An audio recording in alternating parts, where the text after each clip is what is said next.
All right, everyone, indictment gate continues. Yes, you have a third Trump indictment now. What are the charges? 4 charges of conspiracy, basically, to defraud the United States and so forth.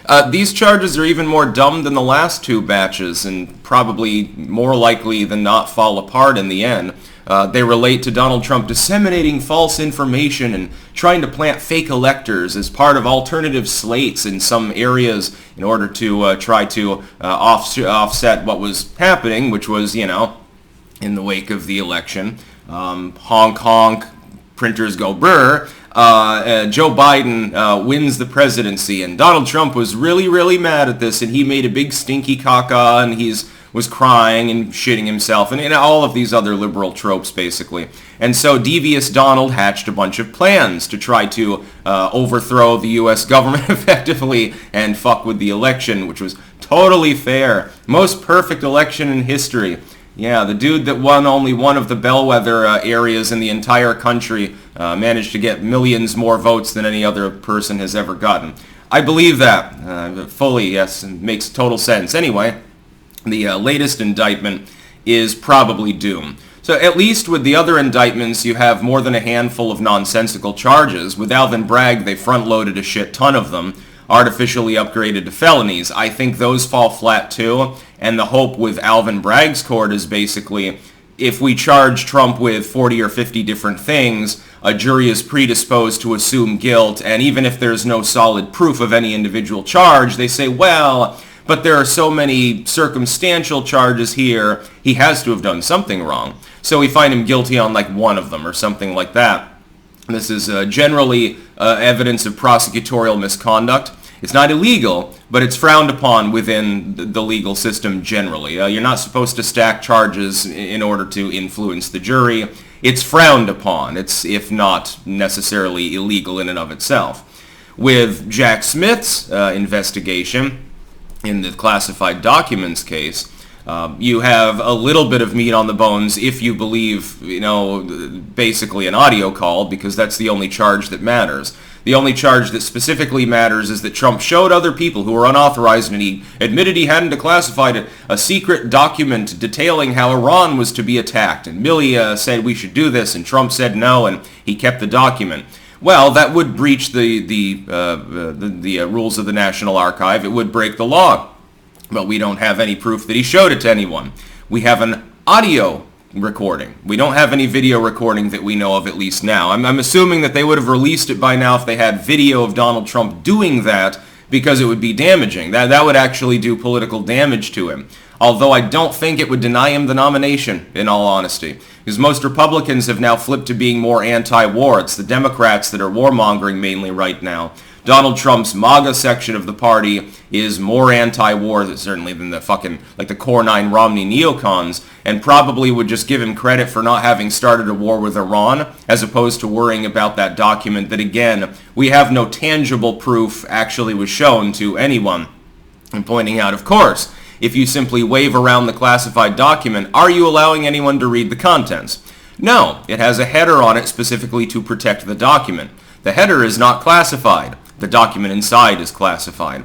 This indictment, though, falls even more flat. Part of the premise is basically, it's based on the idea that Donald Trump knowingly lied to the American people. He knew he had lost and acknowledged it in private, but then he kept telling people that he actually won. That's not a crime in any way, shape, or form, and I'm not sure exactly where that particular subcharge stems from. Saying that Donald Trump didn't tell people to go home on J6 early enough. Well, that's a completely arbitrary thing, because if you're not the one who has started a riot, and again, no reasonable person looking at what Trump said in his speech leading up to that point would trigger a riot, although Trump acknowledged the possibility that things could get out of hand and had previously asked for more security and was denied this actually by Pelosi and others. Although he did his part then, the idea is that he didn't do his part once the rioting began. He waited too long, and people were sacking the Capitol, trying to overthrow the government, and devious Donald was the trigger for that. Again, though, if you can't establish that Donald Trump is responsible for the riot, technically speaking, he's under no legal obligation to weigh in at all. He could have released a tweet right then saying, ha ha ha, look, the Capitol is on fire, or something like that. That would not have been illegal. These charges are even more ludicrous than the other two batches. I don't even, other than throwing shit at the wall and hoping that one clump sticks, they don't have any other strategy. And this was predicted. It was predictable that they would eventually indict Trump or use the legal system to try to fuck with him in some way, because every other measure has failed. To many Americans, it just seems like a hollow witch hunt and a fishing expedition. Investigate literally everything, investigate literally everyone, and hope that you find something that's actionable enough that a jury at least gives you a lesser included, so that you have a charge in the first place that sticks. That's their strategy. They're just loading him down with charges, and the other part of this is their main grand strategy, is to distract Trump. I mean, they don't want to bring more attention to the man. If anything, they would like him to simply be starved of oxygen and not be in the news cycle at all, so that hopefully eventually people get bored and he goes away. They can't do that, though. Their main strategy failed so badly that they've had to pivot. You don't pivot strategies if the current strategy is working. If your current strategy, and it was for years, is make up bullshit about Trump, tell people he's disreputable, he's pathetic, he's a loser, he can't win, etc. If you truly believe that, you don't then bring the legal system in on it. Now, the legal system pretends that it's acting with autonomy, but we all know that that's not actually true. We see that the legal system is constantly perturbed by the federal government at various bureaucratic levels, especially with regards to everything relating to Joe Biden's actual crimes. The actual crimes, no charges. Bullshit like this, artificially upgraded misdemeanors that you probably couldn't even prove at the misdemeanor level, classified documents that had already been declassified, one specific document that you have absolutely no proof of anyone else ever having access to. You have no evidence of influence peddling. You have no evidence of conspiracy. You've got some testimony, apparently a very closed-door affair, by the way, these charges. You have testimony from some people that Devious Donald in the background was acknowledging defeat, but that doesn't mean that he's responsible for the J6 riot. You can't establish that. In fact, the opposite is true. The defense will easily establish that he's not.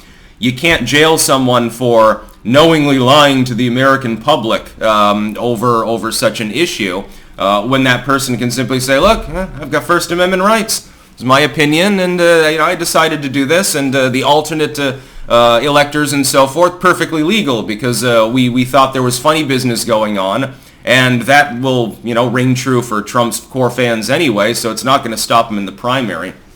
Anyway, it's funny, though, one thing that I noticed when I woke up this morning.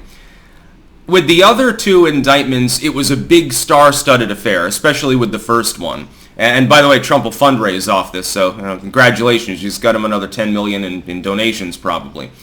I was getting news tip after news tip. It was everywhere, all anyone was talking about. With this one, it seems to have landed with a bit of a thud. It's front page news, but as far as the people that need to be talking about it for it to be a popular news story, so, the little people, us proles, there's not so much of a mention of it. I got like 3 news tips.